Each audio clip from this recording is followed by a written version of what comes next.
अशी जिजाऊ साहेबांनी स्वराज्याच्या रक्षणासाठी आई जगदंबेसमोर मागणं घातलं आणि एक बाळ मागितलं. नियमाप्रमाणे देवीला गोंधळ घालावा लागतो म्हणतात आणि तो गोंधळ देवीला घातला गेला. इथपर्यंत आपण विषय काल सांगितला होता. साहेबांनी आई जगदंबेसमोर स्वराज्याच्या रक्षणासाठी एक बाळ मागावं. ऐका काय घडतंय. शिवछत्रपतींचा गर्भ पोटामध्ये वाढायला लागला. शिवछत्रपतींचा गर्भ पोटामध्ये वाढायला लागला. माहुली किल्ल्याला वेढा दिला लकुजीराव जाधवांनी. ज्यांनी वेढा दिला ते होते कोण? शहाजीराजांचे सासरे, जिजाऊ साहेबांचे प्रत्यक्ष वडील. काय भाग्य होतं आमच्या हिंदू धर्माचं. एक बाप आपल्या मुलीचं कुंकू पुसायला निघाला होता. एक सासरा जावयाला मारायला निघाला होता. मंडळी पोटामध्ये बाळ वाढायला लागलं आणि बाया बसल्या. एका बाईनं विचारलं, तुम्हाला काही खायला आवडतं का? आंबट तुरट काही डोहाळे? नाही, मला काही खावंसं वाटत नाही. अगो बाई, तुम्हाला डोहाळे लागले नाही? मी गरोदर होते तेव्हा माती खात होते. एक बाई म्हणाली मी चुलीचा कोळसा खाल्ला. एक बाई म्हणाली मी गरोदर होते त्यावेळेस ना घरात कुणी नसलं की नाकात ना पोटातलं पोरगं काय खायला मागेल पत्ता लागत. हे तुमचे आणि आमचे सामान्य स्त्रियांचे डोहाळे. सह्याद्रीच्या सिंहाला जन्म द्यायचा होता मंडळी. काय डोहाळे लागले असतील साहेबांना. शहाजीराजे महालात आले आणि शहाजीराजांनी विचारलं, आम्ही ऐकलं आहे ते खरं आहे? होय. आपली काही डोहाळे इच्छा? आमचे डोहाळे तुम्ही पूर्ण कराल. अलबात काय हवं आहे आपल्याला? मागाल ते द्याल का नाही? मागावर. राजेशाही पोशाख हवा आहे द्याल. डोक्यावरचा जिरेटोप तुमचा हवा आहे द्याल. कमरेची तलवार हवी आहे द्याल. आम्हाला वाटलं भरजरी वस्त्र मागाल, गड किल्ला जिंकून मागाल आणि आपण तर आमचा पोशाख मागताय. देताय ना? पोशाख दिला. अंगावरती पोशाख चढवला, डोक्यावरती जिरेटोप घातला, कमरेची तलवार बाहेर काढली, गर गर गर फिरवायला सुरुवात केली. जणू काही पोटातलं बाळाचं बोलायला लागलं होतं मंडळी. गरा गरा फिरवी पट्यारा, गरा गरा फिरवी पट्यारा, करा करा खालता तारा, जरा जरा वळलं मुठीला, जरा जरा वळलं मुठीला. येत आहो आम्ही जन्माला, येत आहो आम्ही जन्माला. डोहाळे लागले मातेला, डोहाळे लागले मातेला.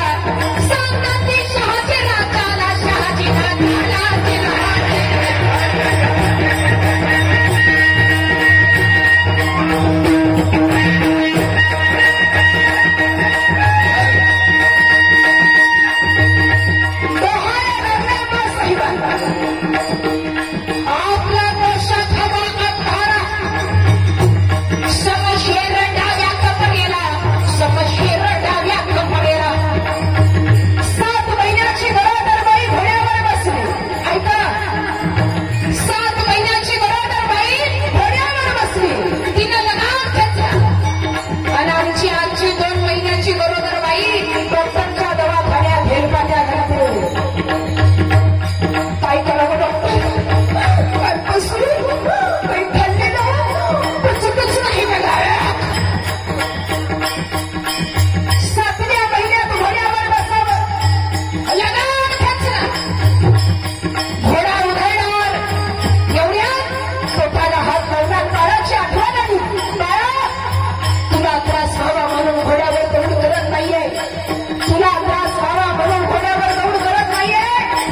राजांनी धरलं. अहो अहो पडाल.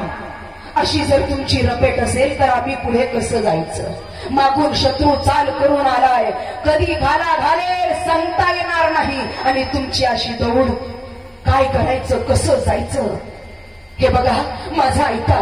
मला वाटतंय मी आता जास्त घोड्यावर येऊ शकत नाही. माझी तब्येत बिघडायला लागली आहे, पोटात बाळ आहे. एक काम करा, मी इथेच थांबते, तुम्ही पुढे जा, माझी काळजी करू नका.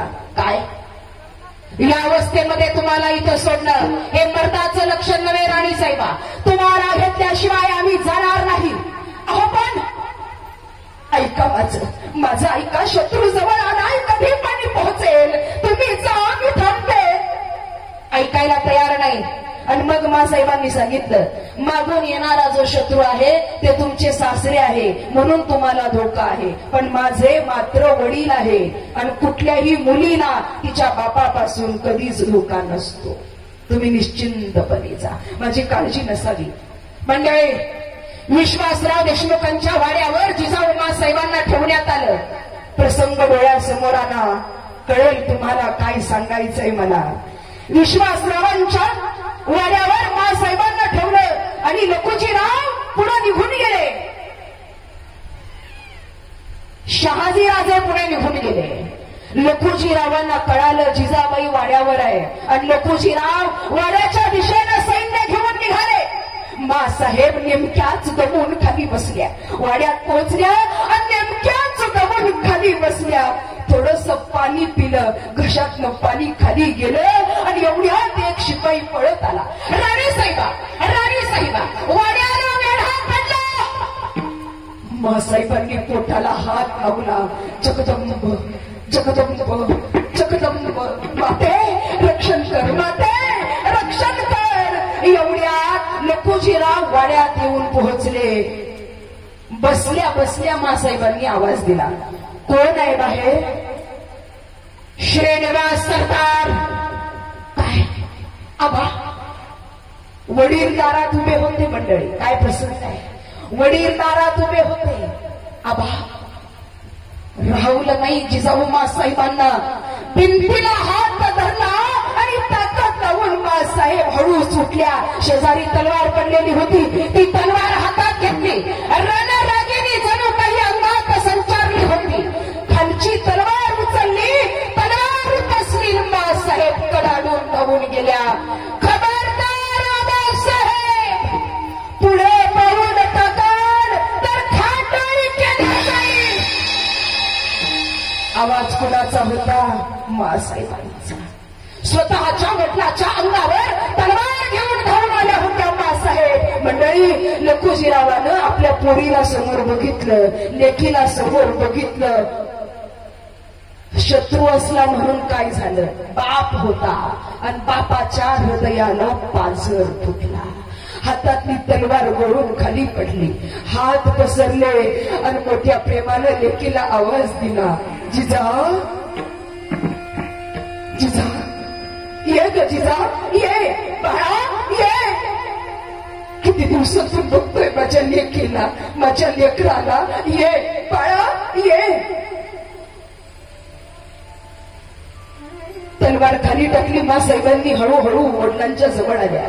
जवळ येताच कडकडून मिठी मारली. आबा, घामानं भिजलेले ते शरीर, विस्कटलेले ते केस, हृदयाची होणारी धडधड, शरीरात सुटलेला थरकाप. तोंडावरनं हात फिरवला, केसांवरून हात फिरवला, आणि मोठ्या माईला लखुजीरावानं विचारलं, कशी आहे माझी जिजा? कसंय माझं लेकरू? बरी आहेस ना ग? विचारता बरोबर मासाहेबांनी धक्का दिला. आबा, तुम्ही विचारताय मी कशी आहे?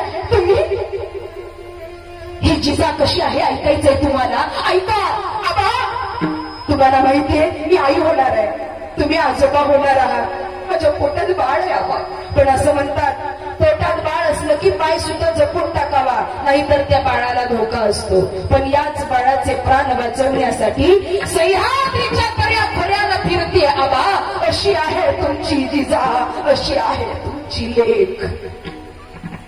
माहेरी राहावं, आराम करावा ही अवस्था माझी, पण ना माहेरी ना सासरी मध्येच.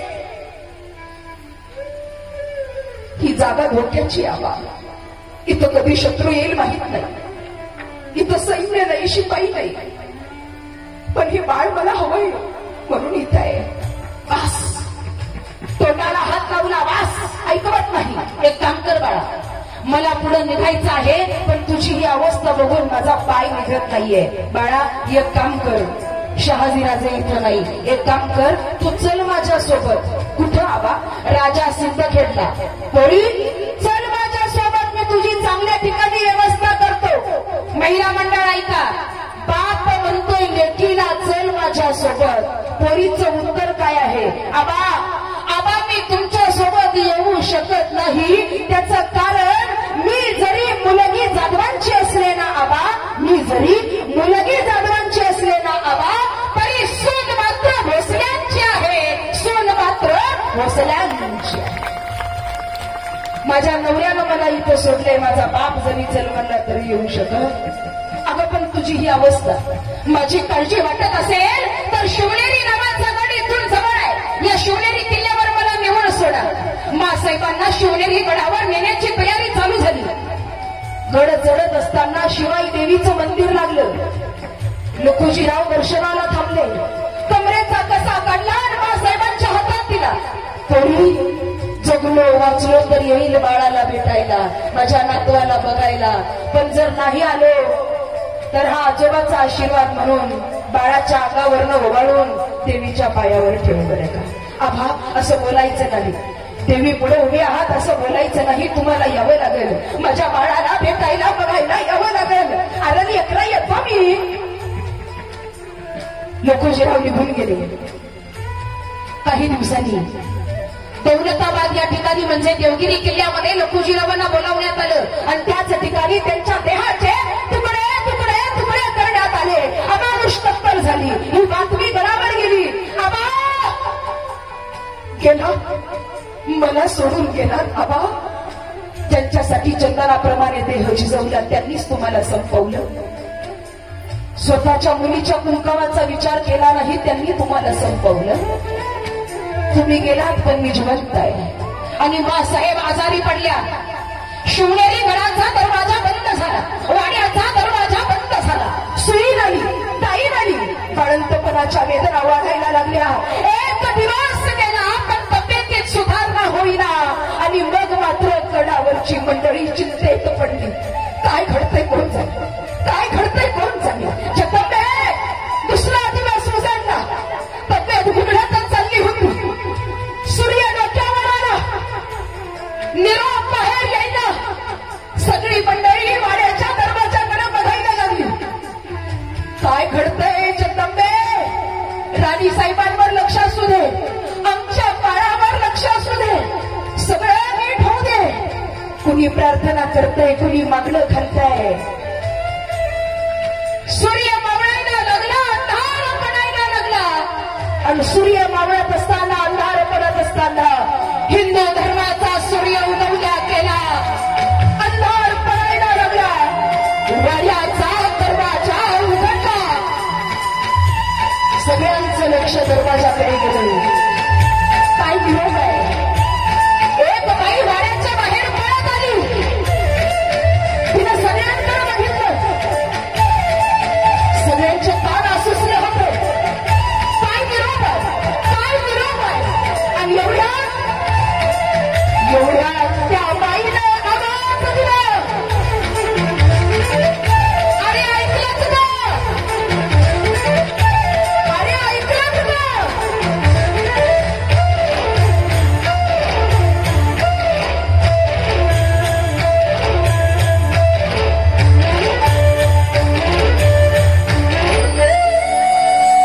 राणी साहेबांना मुलाखत झाला.